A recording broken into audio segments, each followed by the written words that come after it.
Also a travesty of justice, that we're beginning to see a pattern here due to funding by federal priorities that are coming to Oakland, that are trying to use Oakland as a testing ground for their weapons manufacturers and their war games.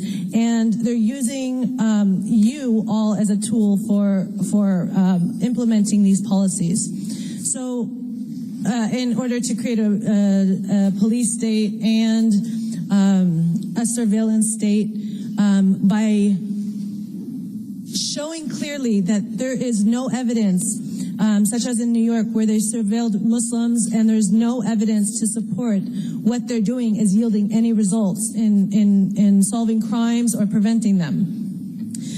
Second, what is clear is that the companies and the human rights abuses that they are engaged in are well documented, and so how can you, in good conscience, take these steps to continue these policies when you see that it does nothing to solve crime, to hinder, okay. So if we invest in healthcare, in education, in social services, these are the only things that are going to reduce crime. And this is something that you could do. And if you had any moral standing, I think Oakland could be a representation for the rest of the country to take different steps in order to solve crimes, which we do see are a problem, and there are ways to solve them, and that's not by surveilling and police. It's by investing in our communities. Thank you. Thank you. Hi, my name is Miguel Vargas. I have ceded time from Joshua Daniels. Hello. So this center, you do not know what this center is going to be capable of. No one does. It's being built in secret with no public input. You heard earlier about the news article that came out today that the remaining DAC RFP contractors are all involved in nuclear weapons. That should tell you something about this project. What this is really about is these military contractors bringing their war profiteering home. Washington, D.C. cut our Head Start program. They cut food stamps. But money for military contractors keeps flowing. You can stop this.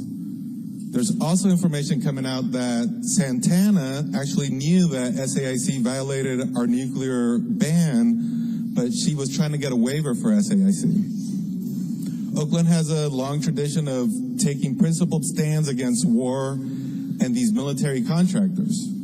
Some of you spoke eloquently against Urban Shield a few weeks ago, but then Santana went behind your backs and put out a city letter defending Urban Shield. Staff has been trying to figure out how to get around Oakland's principles, like this nuclear issue. They're trying to get a war profiteer to surveil us. It's time to stop this. You can kill this right now. I want to talk about Dan Kalb's privacy policy amendment. The amendment is flawed. The policy is going to be written by the same people that didn't think we needed a privacy policy to begin with. Director of Homeland Security, Renee Domingo, is not required to consult the community on this policy. She doesn't have to talk to the ACLU for any input. She's just going to come up with this policy and present it to council for a vote. And after the policy is in place, there won't be any oversight over the policy. How are we going to know that the policy is being followed? When public records requests are made, we're told that these things are secret. So the time to kill this is now. I urge you to vote against it. Thank you. How y'all doing? Hello. My name is Anwar Adem. I just want to say, about surveillance. Ms. Brooks, how would you like it if people say that every Sunday you walk around the lake around 6 o'clock with you and your friend or your sister? Kernigan, how about you liking to stop at the taco truck on 2nd Avenue or whatnot? Mayor Kwan, you like to pose pictures on Saturday evenings like this. That's your favorite pose. City Administrator Dana Santana, if she was here, we could talk about her lunchtime rides at 12 o'clock in the afternoon with Howard Jordan, Chief Howard Jordan at the time. But this is surveillance and like going into people's privacy, and we could do a lot better if we go into our community and what's been going on. We send a lot of people to the prison system out here. We need to invest in, put that money into that if we want to stop crime. That's the truth. I'm telling you, we need to look at the prisoners that's been coming out and doing part of what they need to do in the community to uplift our communities in different ways that y'all don't understand. And that's all I'm saying, is that we need to invest in a different aspect of what we need to be doing. And like I say, your privacy could be easily like being shown right there, and I'm just one person. Now, if we put eyes on everybody out here, imagine how sick that would be. Imagine how much more we could find out about what you guys are doing. The conversations. After I walked off from you, Ms. Kwan, I wonder what that conversation would have been with those two camera people. How you felt after that. Tell me. Get a job. All right, peace.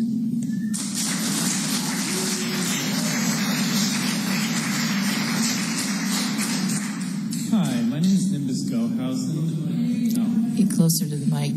Hi, my name is Nimbus Gohausen. I'm a data engineer, and I work on systems not too dissimilar from the one you're proposing, so I can make some educated guesses about what its capabilities are and what it's for. And I can tell you it's not about solving violent crime. If you wanted to solve violent crime, it's not rocket science. You hire more police officers, you investigate homicides, you expand the crime lab to actually process the backlog of evidence you already have there.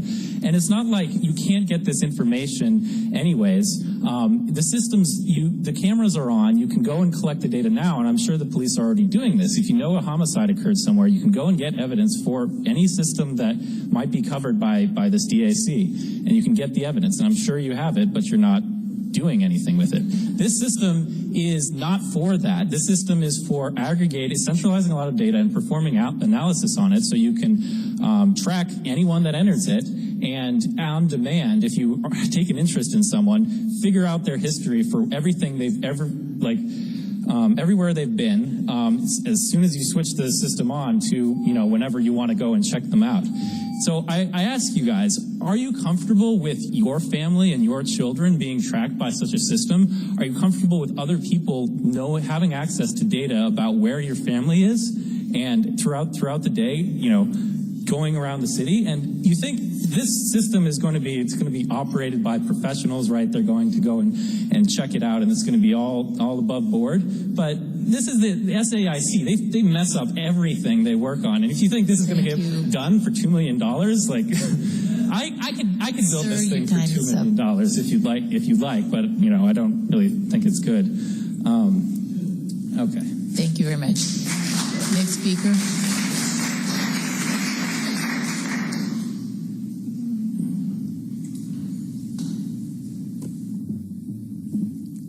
My name is Becca Town, and I don't want you guys to quietly listen to me.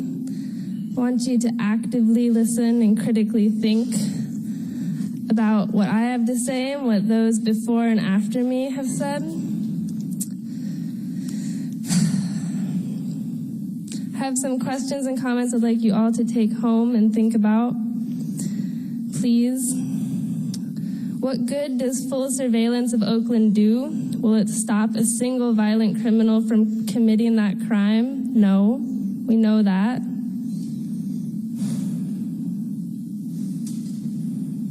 Statistics show no decrease in violence where DAC systems are implemented. Isn't that what Oakland needs, not $7 million spent to do nothing to decrease violence? It's time to look at your hearts. What are you doing with the power you hold? Implementing unprecedented surveillance in this city will help no one except those profiting from the prison industrial complex, making more money for every extra person this will allow the city of Oakland to imprison. In a country with the highest incarceration of its people in the history of the world, do you truly want to add to this growing and infamous legacy? Please think outside of this oppressive distrusting, corrupted system that you cannot ignore exists if you know anything of systematic oppression. The DAC aids the existing power structure that serves none of us here, nor the richest of those profiting from it. Not truly.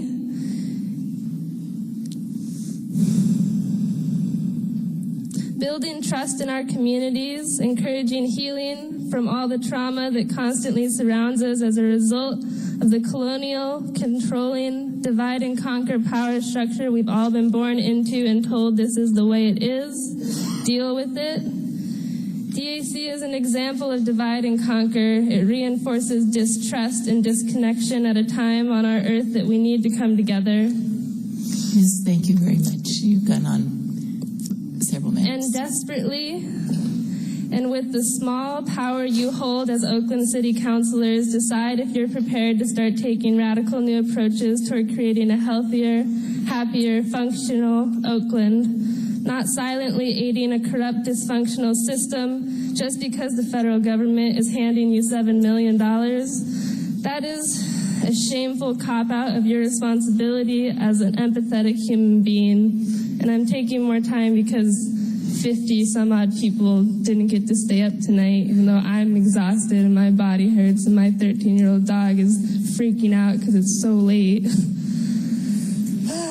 And I have other things to say, guys. But you have spoken quite eloquently, so we got the message. Thank you. Okay. Well, I hope you guys consider people people. I'm trying to consider you people.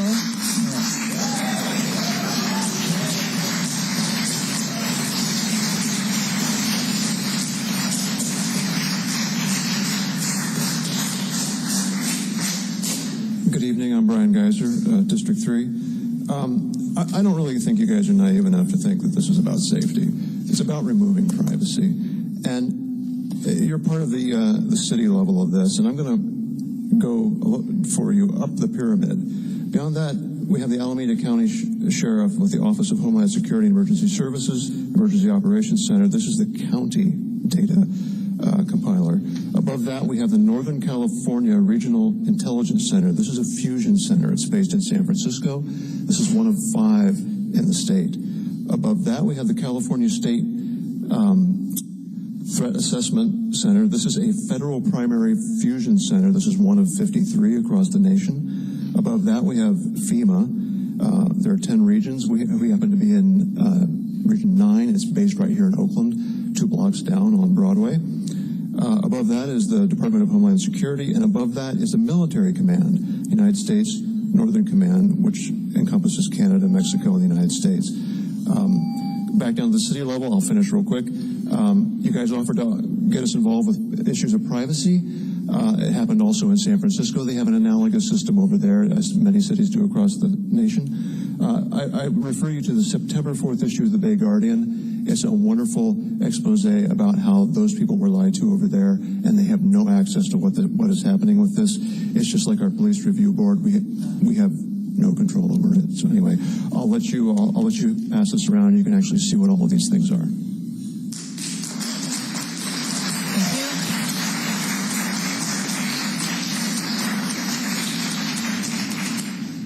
Hello, everyone.